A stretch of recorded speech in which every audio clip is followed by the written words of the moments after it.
الحمد لله الذي أهدانا لهذا وما كنا لنهتدي لولا أن هدانا الله.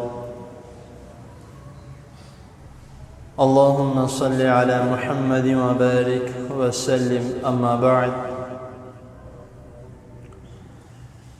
حضرات محترم، اللہ تعالیٰ کی توفیق سے باب صفت الصلاۃ، نماز کی صفت کا بیان، نماز ادا کرنے کا مسنون طریقہ آپ کے سامنے اختصار کے ساتھ بیان کیا جا رہا ہے۔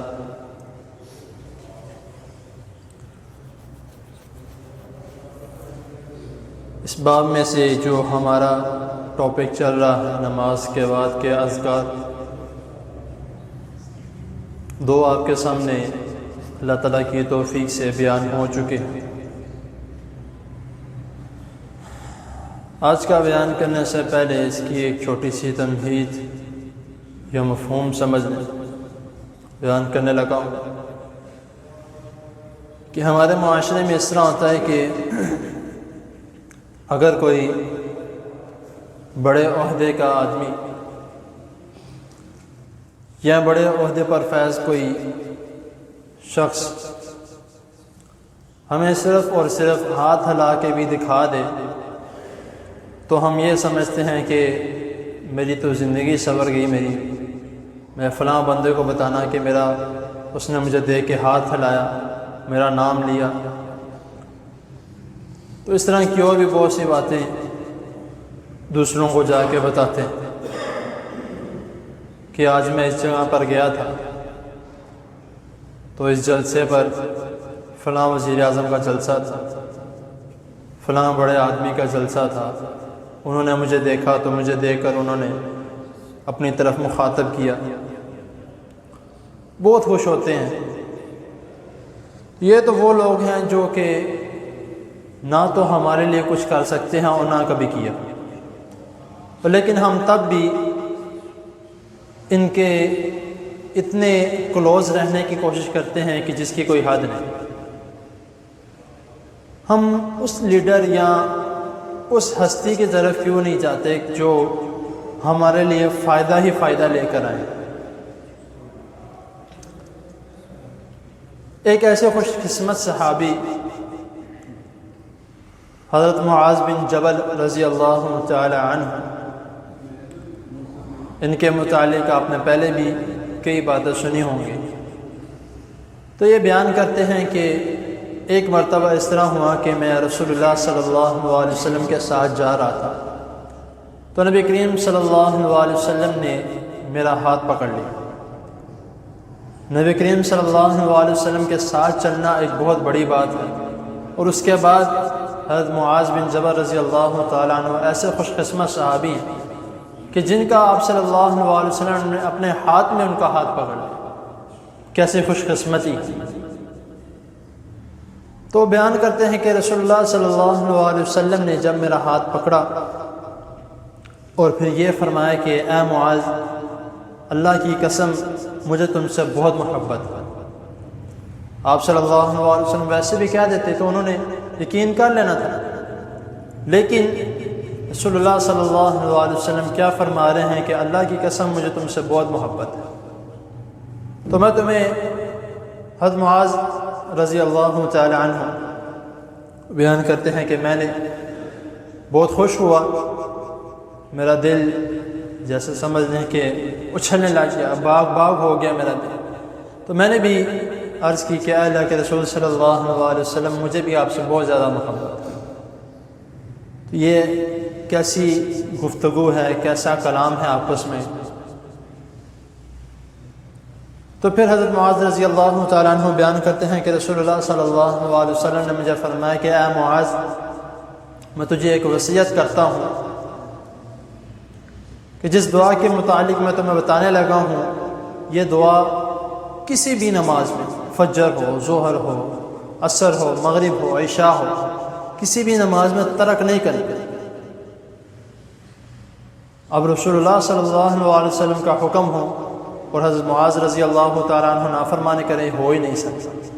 ہم یہ کام کرتے ہیں، لیکن اس وقت جو صحابہ کرام رضی اللہ تعالیٰ عنہم کا جو ایک عمل کرنے کا طریقہ تھا وہ آج ہم میں موجود نہیں ہے۔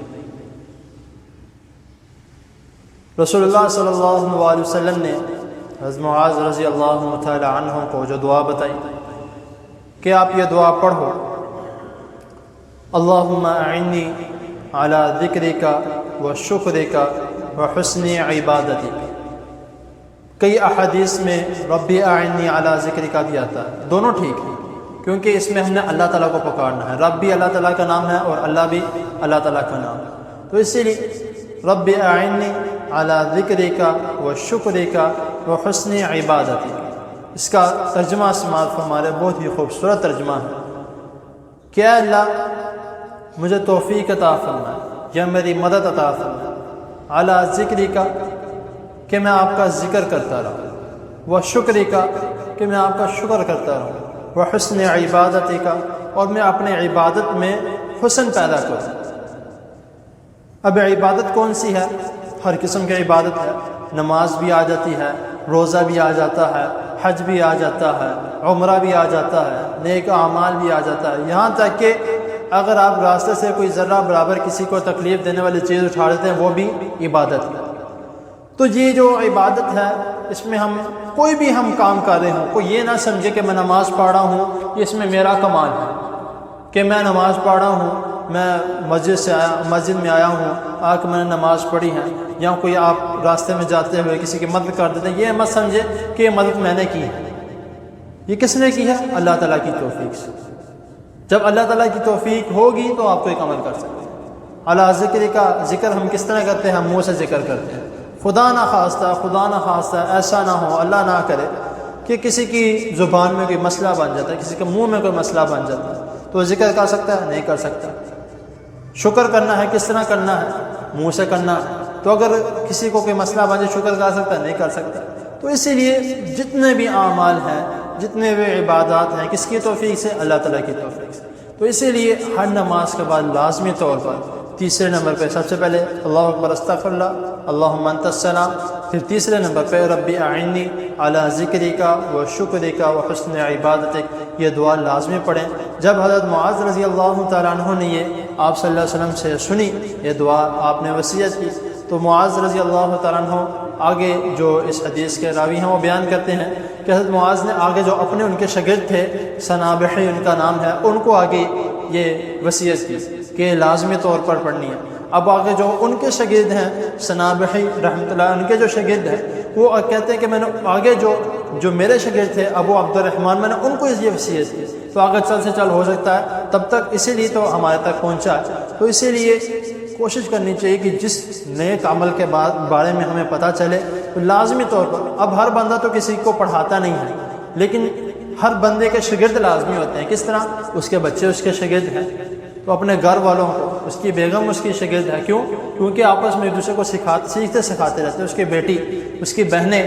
تو اسی لیے کوشش کریں کہ جو بھی کوئی بات جہاں سے بھی سنے سب سے پہلے تو اس کی تحقیق کرے۔ تحقیق کس طرح ہے؟ یہ جو حدیث میں نے آپ کے سامنے بیان کی ہے، ابو داؤد کی حدیث نمبر 1522، میں نے آپ کے سامنے تحقیق بیان کر دی، تو آپ کوشش کریں کہ جو سن کے جاتے ہیں وہ جا کے اپنے بچوں کو، اپنے گھر والوں کو، اپنے رشتہ داروں کو جا کے لازمی بتائیں کہ آج میں یہ سن کے آیا ہوں تو آپ بھی اس پر عمل کرو۔ تو اس سے کیا ہوگا؟ انشاءاللہ مجھے بھی ثواب ملے گا کیونکہ میں نے آپ کو بتایا، آپ کو ثواب ملے گا کیونکہ آپ آگے بتا رہے ہیں، وہ آگے بتائیں گے، اس کا ثواب انشاءاللہ ہم سب کو، ایک جو لڑی ہے، ایک چین ہے، وہ سب کو ملتا رہے گا۔